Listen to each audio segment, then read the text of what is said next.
The physical devastation of a nuclear weapon exploded near the ground is obvious.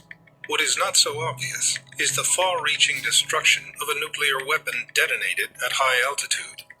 When used in this way, a nuclear warhead creates a phenomenon known as an electromagnetic pulse.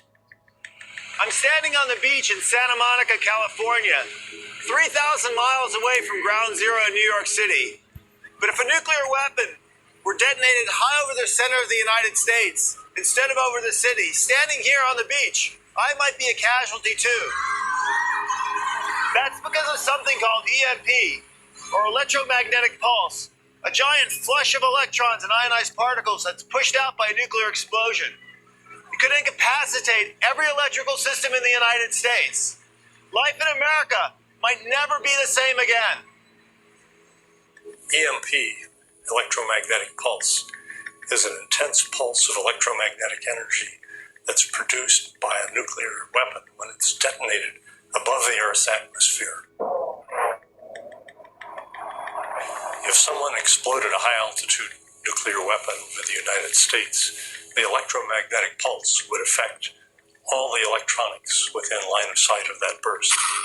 An EMP produces damaging current and voltage surges, burning out the semiconductor chip of any electronic device within line of sight. The result of that is a complete shutdown of the electronic system. Were the blast to occur high enough, the entire continental United States would be left with no electric power or the things that depend on electric power.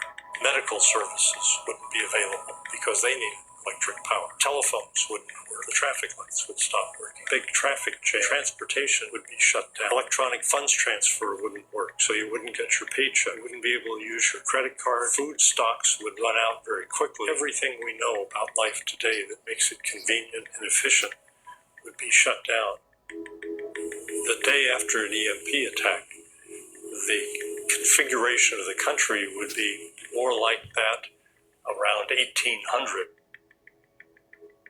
The problem is that the country had a very small population at that time compared to the 300 million people who live here today. There would be a real challenge to keeping our population even alive, much less strong and viable after a high-altitude EMP event.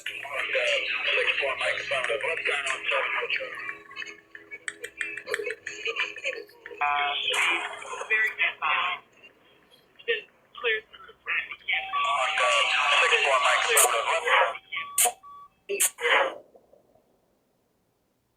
Because there's no power right now. No power.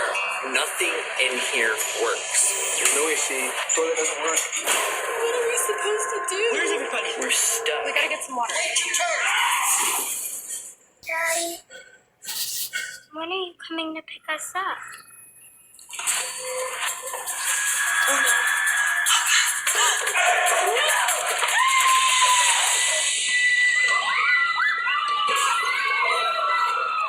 The current blackout is the result of a cyber attack.